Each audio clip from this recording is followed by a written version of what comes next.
So racism is something that has to be taught from on high.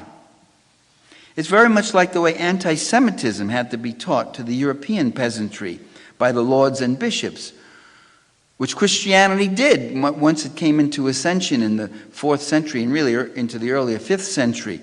There was a constant effort, constant edicts coming down for hundreds of years on the peasantry to stop fraternizing with the infidels.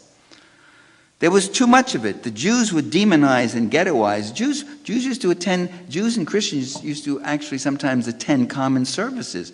The Jewish minister, or whatever they called him, who knows what they called him, a rabbi or whatever, he would even come and preach to a Christian congregation. The bishops would get apoplectic about this.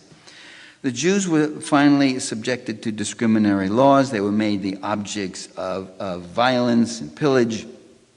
They were demonized. The peasants learned slowly, but they did learn. And they learned to channelize their legitimate grievances and anger away from their lords and toward irrelevant and innocent enemies.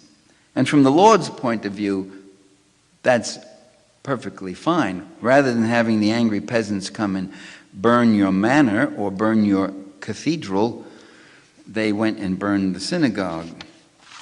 And so in America, slaveholders and land grabbers endured a lively fear that the indentured servants would join with the blacks and the Indians against the propertied class, as happened more than once, by the way, as happened more than once.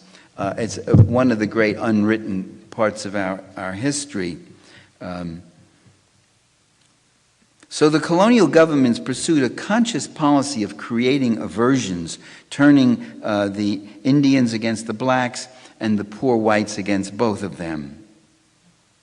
In U.S. prisons, right down through modern times, officials have consciously promoted friction between white and black and Latino gangs.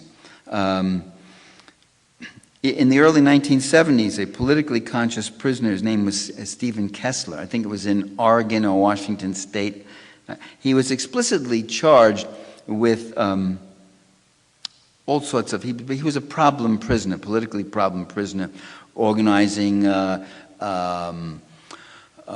protesting against certain conditions and all. But one of the charges against him was, literally, explicitly, I quote, fomenting racial unity.